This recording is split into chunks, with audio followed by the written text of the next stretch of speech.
देखिए, अगर आपके शरीर की गंदगी साफ नहीं हो रही है तो आप लाख अच्छे से अच्छे चीजों को खा लीजिए, उसका फायदा आपको मिल ही नहीं सकता। और जैसे ही आपके शरीर की गंदगी साफ होती है, आपका पाचन तंत्र बहुत तेजी से काम करने लगता है। शरीर के अंदर पहले से ज्यादा ताकत महसूस होने के साथ साथ चेहरा साफ होने लगता है। वजन बढ़ाना और घटाना आसान हो जाता है। पिंपल, दाग धब्बे, एक्ने जितने भी कुछ हैं वो सब कुछ ठीक होने लगते हैं और कई सारी गंभीर बीमारियों का होने का खतरा जड़ से खत्म हो जाता है। तो हम लोग सबसे पहले बात करते हैं कि हमारे शरीर के अंदर गंदगी जमा कैसे होती है। तो देखिए, हम लोग जो भी खाते हैं वो आहार नली से होकर पेट में पहुंचता है, जहां खाना टूटने के बाद छोटी आंत में जाती है, जो कि बाद में मल के रूप में हमारे बॉडी से बाहर चली जाती है। लेकिन इस प्रक्रिया में सबसे ज्यादा गंदगी हमारे आंत में ही जमा होती है। अगर हम लोग अपने आंत को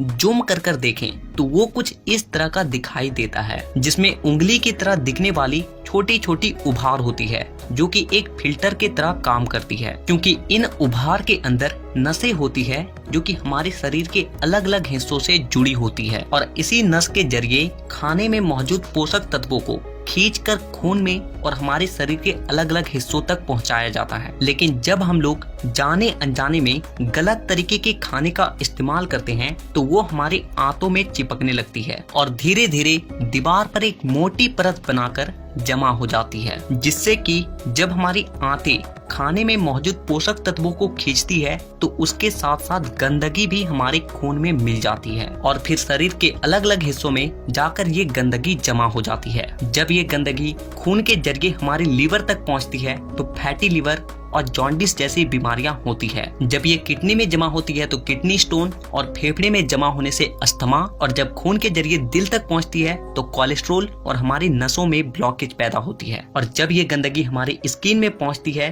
तो दाग धब्बे, खुजली, एक्ने, पिंपल जितने भी इस तरह की समस्या हैं सब होने लगती है। और इतना ही नहीं, जब ये गंदा खून हमारे पूरे शरीर में फैलता है तो हमारे शरीर का जो हार्मोन का संतुलन है वो भी बिगड़ने लगता है और जिससे कि हमें और भी जानलेवा बीमारियां होने की खतरा बढ़ जाती है, यहाँ तक कि कैंसर भी। बस आप इतना समझ लीजिए कि शरीर में हर छोटी से छोटी बीमारी और बड़ी से बड़ी बीमारी शरीर के अंदर गंदगी जमा होने की वजह से ही होती है। और इसीलिए आज के इस वीडियो में मैं आपको 5 ऐसे तरीके के बारे में बताऊंगा जिसे अगर